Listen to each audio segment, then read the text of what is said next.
hacking attacks, trade disruption, reconnaissance of the universe, and a big decision. In a few weeks, on the 30th of October, Mars will station retrograde in Gemini. This is among the most important transits coming in the remainder of 2022. In the first of this two-part series on World Astrology Report, I'm going to take you through the history of these transits. And we're going to use that to forecast what's coming over the next few months. Now, I've laid a lot of this information out in an article I published recently for the Mountain Astrologer. The link's in the description if you want to read that. Mars entered Gemini on the 20th of August this year. Now, as we can see, it will station retrograde at 25 degrees and 36 minutes of Gemini on the 30th of October. And later, on January the 12th, it will make its direct station. It will start moving forward through the ecliptic again. So all this means that Mars is going to spend more than 7 months in the sign of the Twins. Now, that's something a lot of Gemini placements like yours truly are not exactly thrilled about. Mars is Aries, the god of war. It's associated with action, assertion, disruption, and conflict. But Mars is in Gemini now, one of the two temples of Mercury. Mercury is the messenger.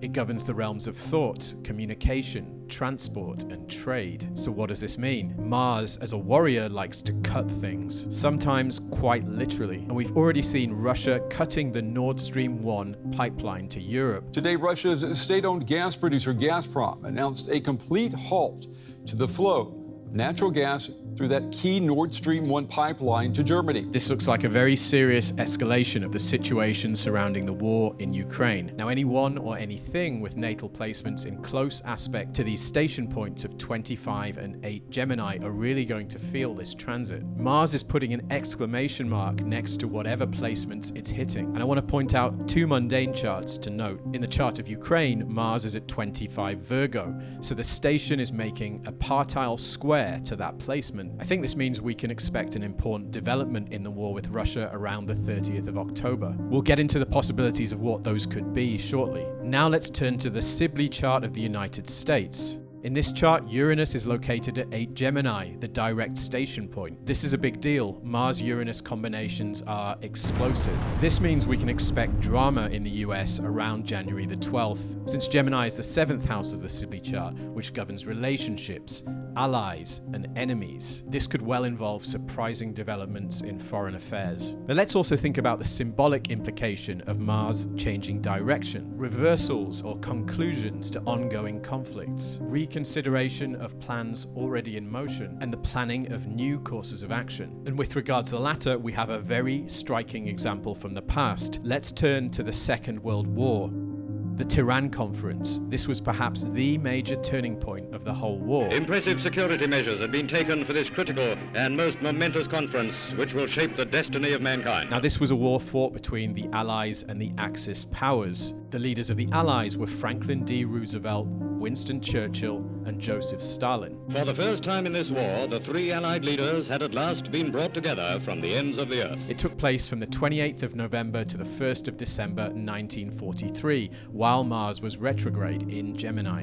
And it was a crucial moment in the war. The Allies were there to discuss strategy in their fight against Nazi Germany, and they took a crucial decision. The Soviets were already fighting the Germans in the east, but now the Western Allies would invade northern France and force Germany to fight on two fronts. Gemini is a sign of communication, and we have a conference, but it's also the sign of duality. It's the twins, and the decision was to open a second front. This was a major turning point in World War II, but here's where things get really interesting. And for this, we need to look to the decans. The decans are 10-degree divisions of the zodiac. There are 36 of them. Each sign contains 3. The decans are described by images. They're like stories. Now, what I'm going to say now draws heavily from the work of Austin Coppock, who's done a lot of pioneering work on the decans, including in his book 36 Faces. Now, Austin speaks of Gemini III, the third decan, as being a place where a decision must be made. If we think about the sun's annual journey, this decan is the last 10 degrees before the summer solstice. At that point, the nights will begin to encroach on day once again. Light will still dominate, but darkness will begin to crawl back.